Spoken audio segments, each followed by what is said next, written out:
If I ask most sales leaders, who have you fired in the last 3 years? A lot of them will give me some names. That wasn't the case with Harold, the guest of today's episode. He has never fired an employee in the last 3 years. Why is that? Because Harold is a great leader.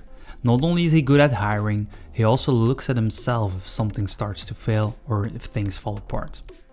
And that's what makes the culture and the atmosphere that is creating the best there is. Harold is the sales leader of EMEA at Deliverect, the fourth unicorn of Belgium, and they're growing massively. There are a lot of learnings in this episode, and I'm pretty sure you will love it. I am Bram, and this is the Sound of Sales. Hi there, me again. It would be great if you could hit the subscribe button below this video or wherever you're listening. It helps more than you think. It helps me get stuff done. Thanks a lot.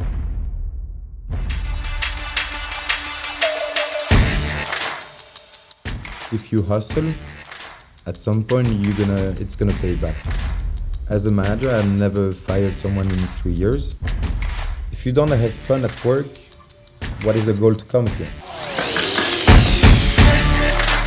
Let's imagine that I'm speaking with your parents and I ask them, what does Harold do for a living? What would I get back?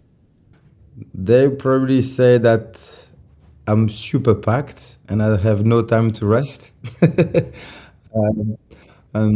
They know that I'm working really a lot at Deliverect. It's like I don't count the hours. I'm a father now for the last 7 months.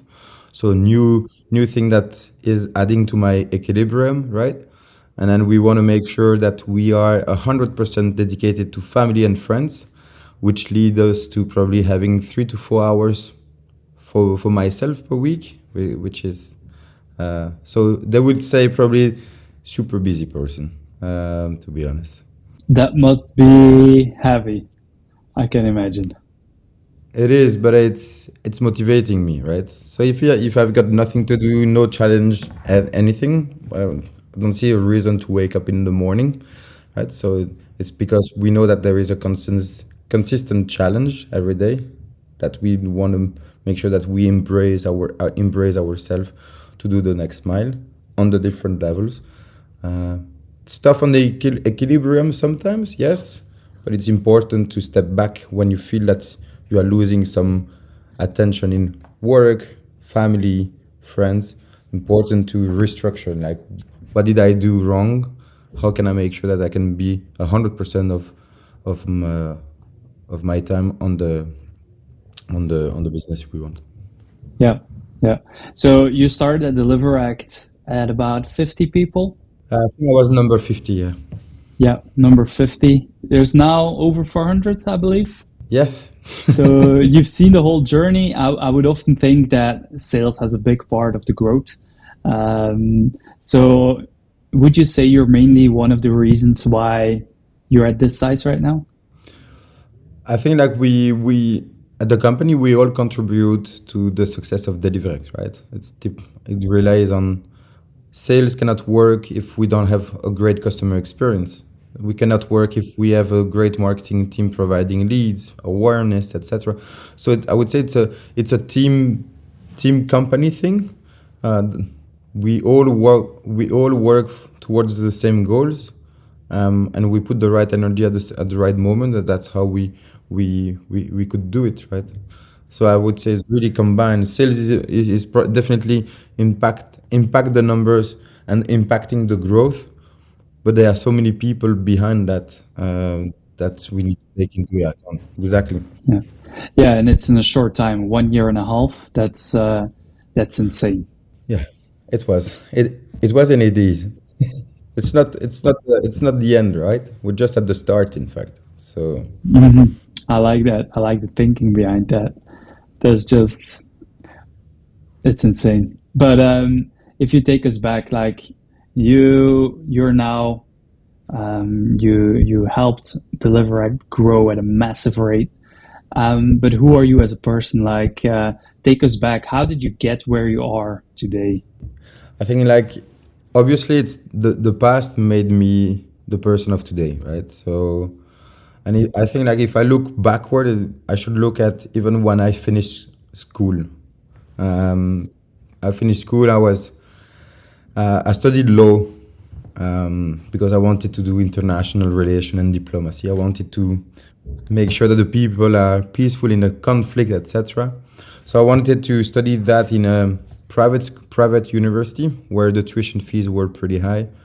So I wanted to start working so I can afford it by myself. It was really a young spirit. Then I started working as a headhunter in a company called S3, which has Computer Future. So, and that's where I, in fact, learned that sales was something for me. And I never ever in my life wanted to study again, where I could understand how I can grow and what are all the things that we need to learn in the sales, on the sales side. And that I think like was in fact the first move on my side, which lead to all what happened after.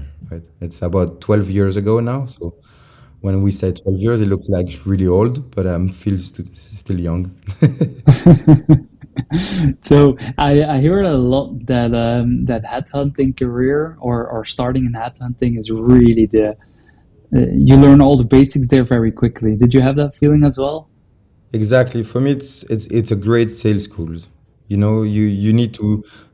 I was doing two. If in fact it's two roles in one, right? So you are in fact selling to companies service of recruitment, and then you need to headhunt people, sell a company you work for to make sure that they can go there, right? And if you want to move someone from one company to another, there is a deep analysis of the need of the person that needs to happen. And in fact, that's the base of sales, right? And we are so much trained on that, that in fact, if you can translate the learning to another business and another product or whatever, then it's really easy. So for me, it was really an amazing school for the beginning of the career, indeed. And then from there on, you kickstarted your career basically. You did a lot at Uber Eats. How was that in terms of shaping your professional life? Yeah, Uber Eats was really intense, right? Kind of the same speed that what we are seeing at Deliverect. So I started to do Uber Eats. I was an external employee, in fact. So there were for launching Uber Eats in Canada. That was in Canada. For launching Uber Eats in Canada, they were only hiring external people to do the sales, right?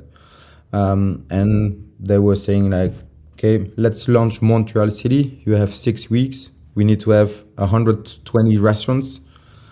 Just do it, okay? And we were like, let's do it. And at the end, like at the end of the journey, there was only a certain number of people who can go as an intern, finally an employee of Uber Eats. So that's where we had a lot of competition, and we wanted to go really beyond every day, right? Not counting the hours, 8 to 11 p.m., whatever. It was really target oriented. And then because you have that energy, all the Uber values, cultures, it's always looking at the extra mile, always looking in the future. That lead the salesperson to go to the extra mile. So I was external, then internal, SDRs to media account executive, doing kind of enterprise, and then I wanted to go to sales management, which I could do through Uber Eats as well. Yeah. If you think of it, the type of culture that you generate with putting a lot of people together and tell them you have 6 weeks, do you think was that productive for you, or did you see a lot of people? I I think, don't think a lot of people can handle that. to be honest, I think it depends on the DNA of the person, right? You know, just before Uber, it was really tough on my side to find a job in Canada, because when you go there as a Belgian person, you have you don't have networks, you don't have anything. So I was really fighting to have the best opportunity, and it took me 11 months to find it, right? With some bad moments, really bad moments with low payment, etc. But that's when I came at Uber and they gave me the chance of doing it. I was like, I'm gonna give everything to the person who believe in me. So I was definitely the type of DNA person who was going to do the extra mile, right? So probably for me, it's a DNA thing. It can go to some people and cannot go to other people. I just had the chance to be at the right moment at the right spot on that side, to be honest. And I wanted to prove I could do it. Because basically you were cleaning windows before that. Yeah, I was a window cleaner. It's So insane how, yeah, how somebody's journey can go.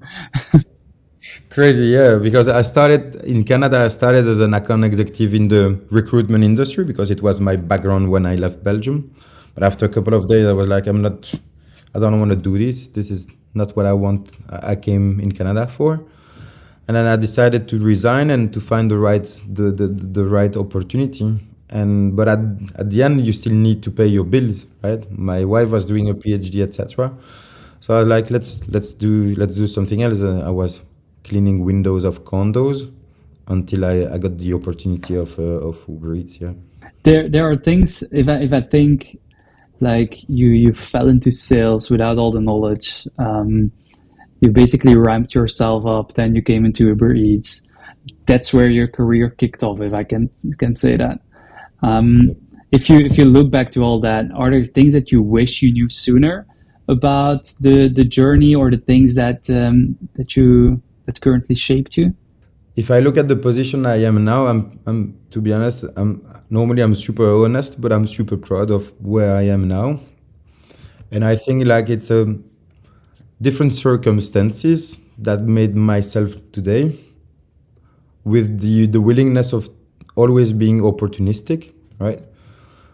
So I don't think I would change a lot of the move that I did in the past because every move or every decision that I took at some point gave me the opportunity to meet new people or to learn new way of selling, new way of hunting. So it's always something that, and maybe it's because I'm taking positively, but it's like I'm just like if we want to move forward, if you want to go to the extra mile, we need to retain like most of the positiveness because if you keep on the negative, you're always gonna be there will be a break on your decision and your movement in your career. So I was like, let's take all the time the positiveness of what happened, and if you hustle, at some point it's gonna pay back, right? Did you notice that when doing those long days that the hustle also have its downside? Yeah, indeed, indeed, it does impact the personal life, right, or private life. So when you work longer, that means that you have less sport, and I think that's when and I'm a big fan of sport, tennis, rugby, football, whatever. So I try to do it, but family and business are the two most priorities. And now we have an external coach at Deliverect to help managers grow and play with the equilibrium because it's a marathon, right? And for a marathon, we need to get trained and to be consulted. So it's always a challenge to find the right balance. And it always needs to make sure that we do a self-retrospection about ourselves, like where are we? Indeed, yeah. Yeah, it's something that you notice a lot is you only notice that you're in too deep when you're already in too deep. Yeah, And indeed.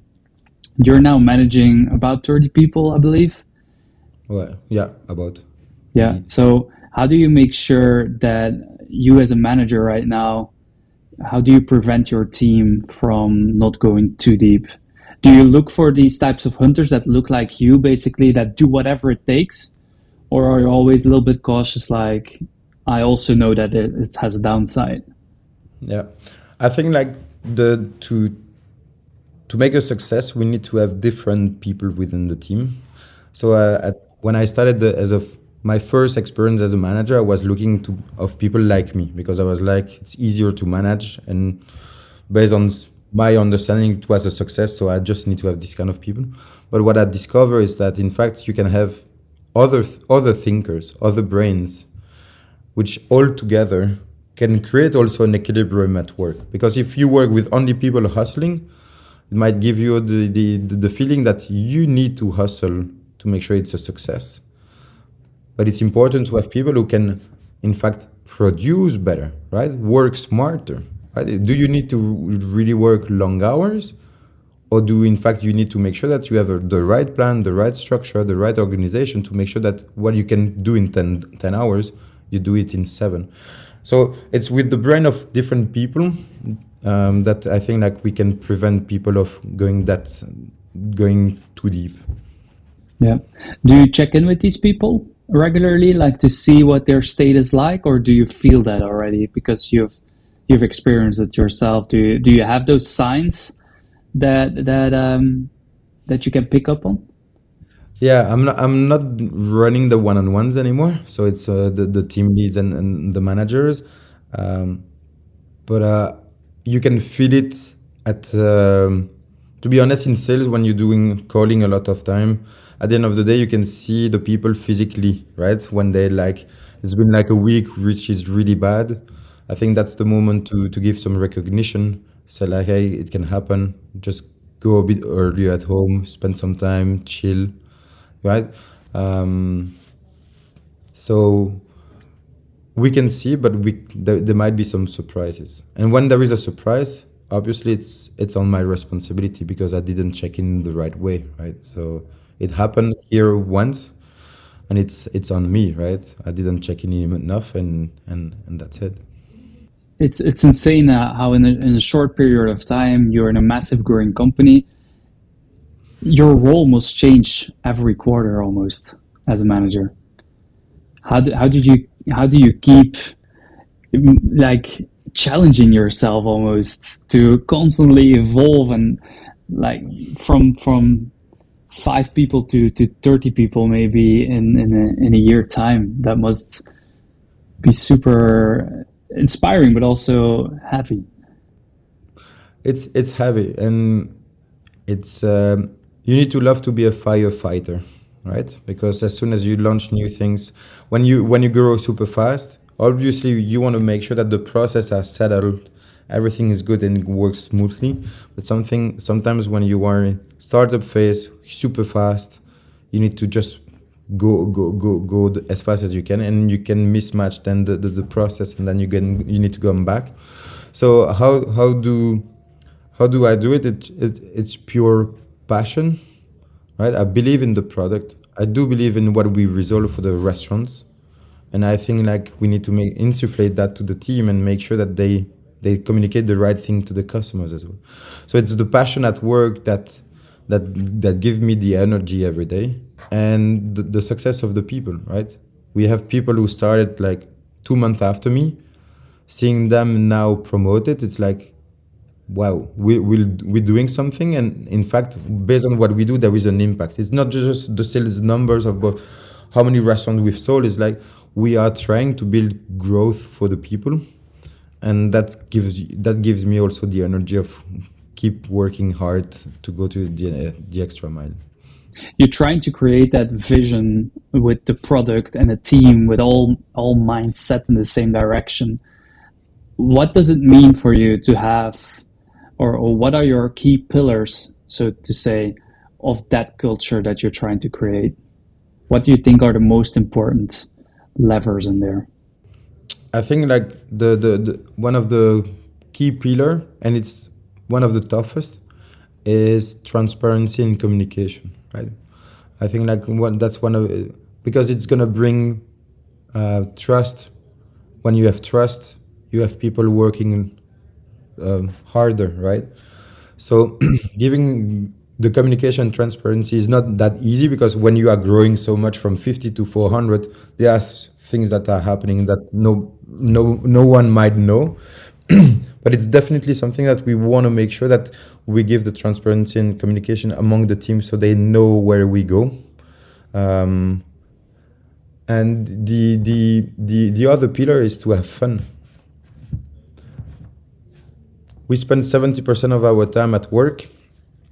Colleagues are in fact our people that we see the most. If you don't have fun at work, what is the goal to come here, right? So we try to, obviously there are some incentive, but it's by having like open conversation. We have also a great culture which is built by the founders.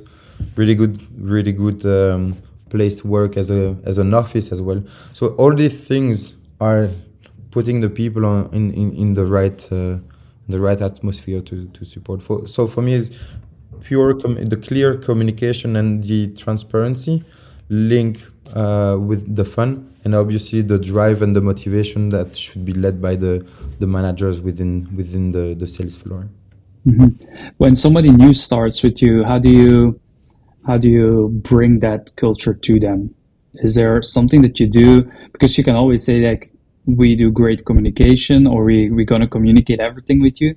But for somebody that's new, it's total new environment.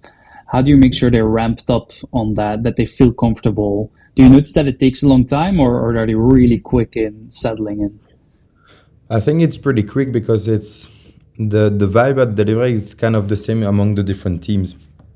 So what we had as feedback from the people who are just on board is like super welcoming. They feel like at home, right? And they feel they can request help to everyone. So everyone is in the same boat. So it goes pretty fast. And we also try to double check the cultural fit during the interviews as well, right? So we want to make sure that we check in. It can happen that you have like a mismatch, but then it's seen pretty quickly, to be honest. It's like within a month we know if there is a fit within the company or not. But there is such an atmosphere among the different teams that you can feel it right away. You have a lot of teams that do a higher, slow fire, fast type of approach. Is that something that is available? I see you nodding. You know. I mean, to be honest, like, and it's something I'm working on my side. But on the sales side, I mean, in the whole department, there is not the goal is not to fire people because we are too many or people are not producing, right? If at some point there is someone who's not achieving what they need to do, it's on the manager or the head of the director, right? It's on my side. It's not a good thing, but as a manager, I never fired someone in 3 years, right? But one of the reasons is maybe because I would see a defeat in firing someone, right? Maybe I should do it sometimes. Maybe it's blocking the productivity, but if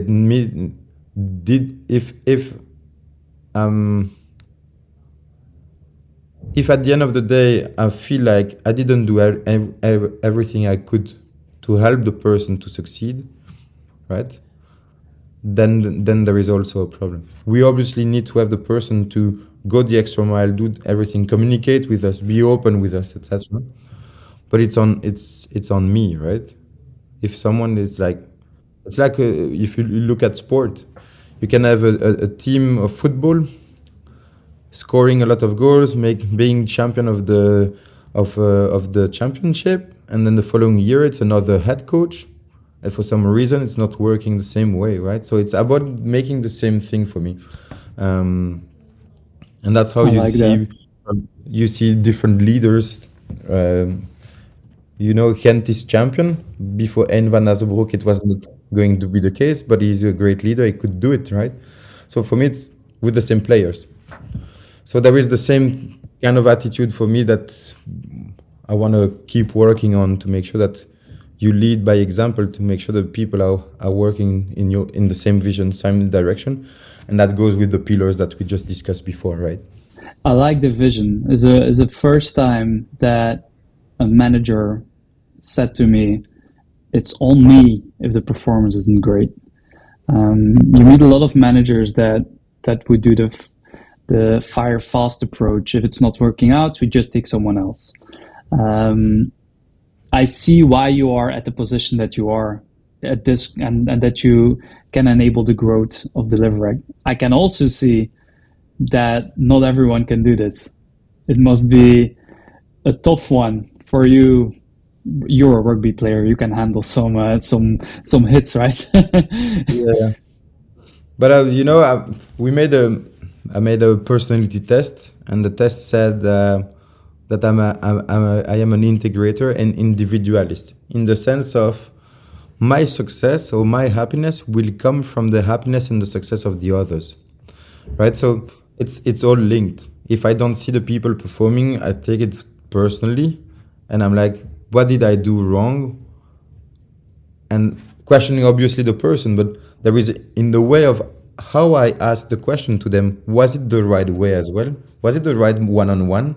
Did we, right? So I think there is so many things that we need to look as a manager to make sure that the people are in the right way of working. Obviously, they would need to stick of the way of working, the KPIs, the activities, etc. Right? But for me, there is a huge part of the management in the success or not of a team. Is that also something that you do if somebody decides to leave? That you talk to them and like, hey, why are you deciding to leave, and what can I do to improve so it doesn't happen again with maybe other parts of the team?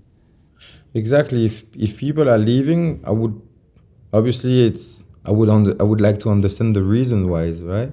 And try to convince the person. But if the person has a clear other need, and that the person tell me is like, I'm gonna be much more happy in another position or in another company because of these, and these, I'm like, if you think that you're going to be happy, just go. I'm going to be more happy if you can perform way more better in another company because you're doing, this is what you're looking for, right?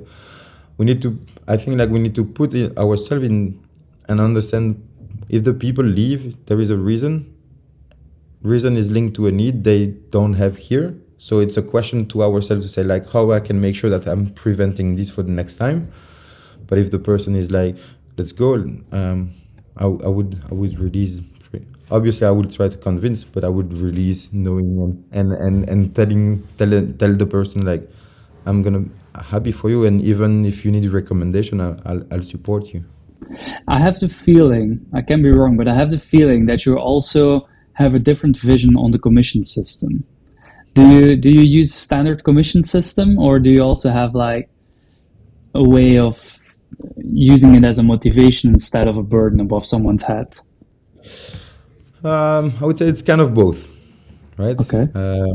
I know that there are a couple of new trends now where you don't give commission, you just give a high base salary. That's what's happening with new technologies, just a high base, no commission, and part of stock options, so the people know that they can work towards the company goal. But I think that at some point the commission is giving motivation to the people to accomplish, right? I would not say they work. If the person is just a money driven and say, I want to earn as much as I can, for me, it might be a red flag, because I want to make sure that the people are working for a company goal, a company vision. So it should be kind of a mix between the money, the impact of the person that the person wants to have. But I'm always questioning on commission. I'm super open to have different ways of implementing in terms, and to make sure that it goes with the generation of we have, right? So I'm older than my salespeople. So it's another generation with other needs, other aspects which are important, which are not the same than me. So I think like we need to always understand what they're looking for, linked to the company goals, obviously. Yeah, it's changing a lot in the recent years, I have to say, or what you can see is that in the beginning, you have a lot of these newcomers that want to earn a lot of money real quick, but without maybe the skills.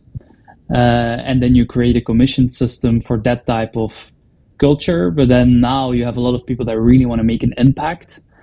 Do you have a one fits all approach towards that, or would you say like we have different approaches depending on who comes in and what their needs are?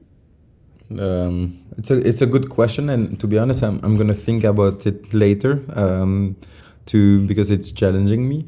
But for the moment, we have a commission system which is per role. So you have the SDRs, BDRs, and AEs. So it's all the same commission. In fact, everyone in the SDR, everyone in the BDR, and everyone in the AE team with the different levels is earning the same. I wanted to have salary transparency, it's knowing like, hey, whatever the position, this is what you're gonna get, with a variable of 20, 30, or 40%. Sorry, but adjusting to the personal need might be interesting. I'm gonna think about it. I'm just thinking I'm just thinking about the scalability of it, right? If you have a 200 sales, I don't know if you want to have 200 different sales comp plan, but the same kind of logic can be applied. Yeah, I'm going to share something after the episode. I might put it underneath the episode as well.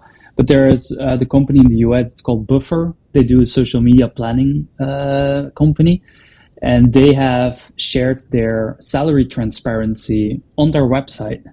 And they have a full calculator, so people can basically choose. They have differences depending on where they live, because if you live in San Francisco, the cost of living is higher than in Belgium, for example. But they also give people the choice. Do you want equity compensation, or do you choose a different compensation? And then they have a few parameters that you give in, and basically you get your base salary right there and then, based on just a choice or three or two choices. And it works great for them. Like, it's insane how they made it scalable. It's amazing. To be honest, I know that at some point we were looking at the compensation. We were looking at different way of doing it. We look at Odoo because there is also a calculator of Odoo online. Interesting. There is also another company called Alan in the. I don't know if you know them. They also share the salary of the all employees on the website and internally. So I think like there is this new way coming in, right? And if we want to make sure that we are a scale up of the year next year, we probably need to also look into it. But I'll keep an eye. It's good. Yeah, well, for some people, I've talked to a lot of salespeople, and especially the new ones. So you come fresh out of school, and more people are choosing to go into sales, while a lot of people early days like you discovered it. But now you have people that say like, I want to do sales, but then they come into it and they are slammed with a commission system, and they don't have any skills, and they're like, where do I start? And then they have that commission above their head. And depending on the personality type, you can either handle it and take it by your hands and do something with it, but other people are just frightened by it and slammed down and can even get depressed by it. Is that something that keeps you awake, like, or that you work with your managers who are actually managing the team, that you make sure that doesn't happen? Or is that part of your onboarding process or the hiring process even, that you make sure that people with the right skill set or the right mindset come in?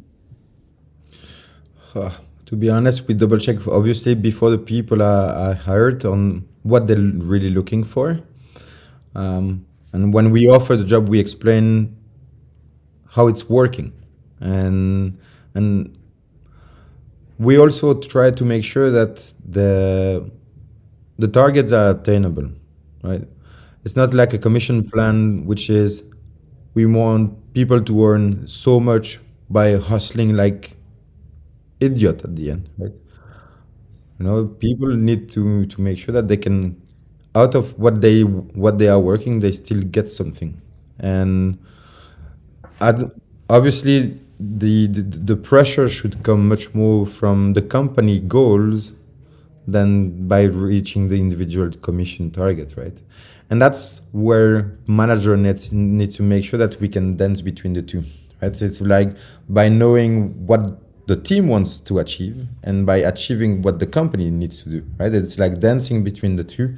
So I don't think like there is a perfect solution. It's really on the case by case with the management style of the person and making sure that we understand the team and we give them the motivation. We drive them into the company goals, which will lead to the success of the company and the commission plan of the person. Yeah, it's a tough string between the two. Like it's you can often you're in a scale up, you're a unicorn company, and that brings people, that attracts people.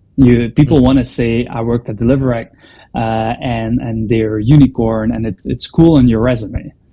So in the interview process, they might say whatever you want to hear. That's a thing, a thin line where when people actually get in, must be a challenge for a manager to make sure that.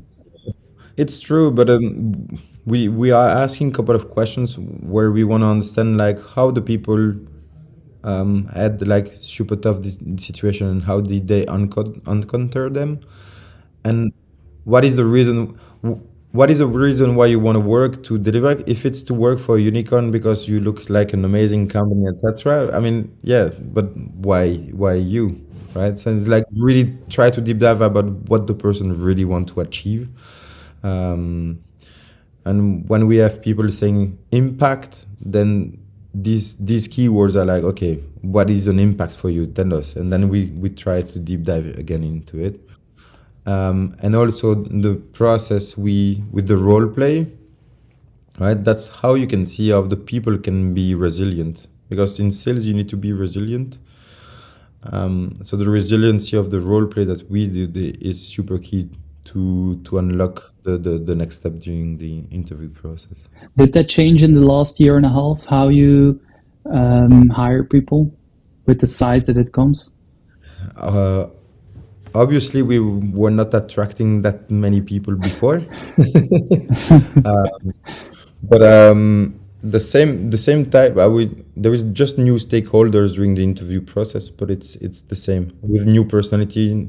Because at the beginning I was doing everything on my side, then we have two managers, now we have a third one. So everyone is putting his own style towards the interview, because we are four, but we are completely not the four same people, right? So which is really good. And we try to sometimes we have disagreement about candidates, which is good, and then we need to negotiate, understand. Okay, let's double check thing, that point or that point. Yeah. How long does your interview process take from start to finish if somebody applies today? Ideal candidate can go for 1 week. We're looking for people now, even. So if the people are looking, no, but I would say but I would say if you have if there is a position which is open and the person looks like matching the job, will go really quickly. Indeed. But you do a role play, you do all these things in 1 week. Yes, there is 2 to 3 interviews, so it can go to 2 to 3 days or 1 or 2 weeks. The process is really fast. What we want to make sure is as soon as we have the candidates, we move forward. So first process is HR, second is with the direct line manager, and then we want to do a role play with one of the other managers, and including myself, to have a final one, and then we're good to go. And that's like a machine that you built. Is that from your mind that it came like, okay, we need to do this, and this will be the key drivers, what we are looking for, together with the other managers? Is that like set in stone how you do it? It's pending. It's pending. It's for the moment, because recruitment is becoming like something we really want to make sure the process super clear with the right criteria, the right questions that we ask automatically. Because before, recruitment was not the key focus. Focus was really on sales processes. Now we have more time. We can say, okay, on the recruitment, it's time to go to version 2 as well. So it's definitely pending for the moment. And if we look at your team itself, so you're hiring right now 30 people. How do you tackle the growth of Deliverect? Is that the typical SDR, BDR, account executive, and the whole shebang, to say it like that, and then manage that on country level, or like how do you structure that?